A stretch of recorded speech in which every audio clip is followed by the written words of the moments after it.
Pada suatu malam Sabat, Yesus masuk ke dalam rumah ibadat di kota Kapernaum, dan ia mengajar di sana. Orang-orang takjub mendengar pengajarannya, sebab ia mengajar mereka sebagai orang yang berkuasa, tidak seperti ahli-ahli Taurat. Dalam rumah ibadat itu ada seorang yang kerasukan roh jahat. Orang itu berteriak, "Apa urusanmu dengan kami, hai Yesus orang Nazaret? Engkau datang hendak membinasakan kami? Aku tahu siapa engkau, yakni yang kudus dari Allah." Tetapi Yesus menghardiknya, katanya, "Diam, keluarlah daripadanya." Roh jahat itu menggoncang-goncang orang itu, dan sambil menjerit dengan suara nyaring, ia keluar daripadanya. Mereka semua takjub, sehingga mereka memperbincangkan, katanya, "Apa ini? Suatu ajaran baru?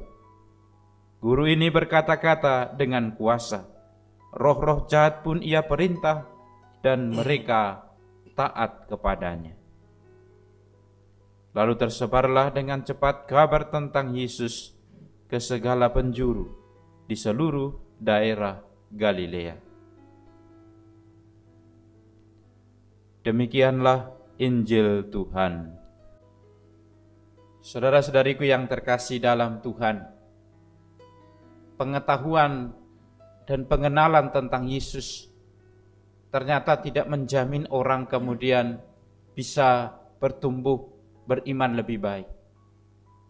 Kalau kita lihat dalam Injil yang diceritakan hari ini, ada satu hal yang menarik bisa kita renungkan, bahwa ternyata orang yang sedang kerasukan setan setelah Yesus mewartakan sabda, ternyata tahu persis siapa Yesus, kenal dengan baik siapa Yesus. Bahkan dikatakan, "Aku tahu siapa engkau, yang kudus datang dari Allah." Kalau kita pikir-pikir dengan baik, bagaimana orang yang sedang kerasukan dari roh jahat ini bisa mengenal Yesus dengan baik, bahwa dia datang dari Allah. Kita mungkin sering berpikir bahwa orang yang kenal Yesus, yang tahu banyak tentang Yesus, yang punya pengetahuan banyak tentang Tuhan, itu adalah orang-orang yang beriman. Tapi kalau kita lihat hari ini dalam Injil yang diwartakan, ternyata roh jahat pun ternyata tahu dan mengenal Yesus dengan baik. Dari sini kita bisa belajar satu hal, merenungkan satu hal, bahwa pengetahuan itu tidak dengan sendirinya menolong orang, menjadikan dia seorang beriman yang lebih baik. Maka kita perlu diajar bahwa pengetahuan yang kita tahu, kerinduan kita untuk tahu banyak hal, itu harus mendorong kita bukan hanya mengenal Yesus, tapi lebih dari itu, bisa lebih dari itu, yakni mengalami kehadiran Tuhan dalam hidup kita. Maka saudara-saudariku yang terkasih, zaman sekarang ini ada banyak keinginan orang untuk tahu tentang pengetahuan tentang Kristus.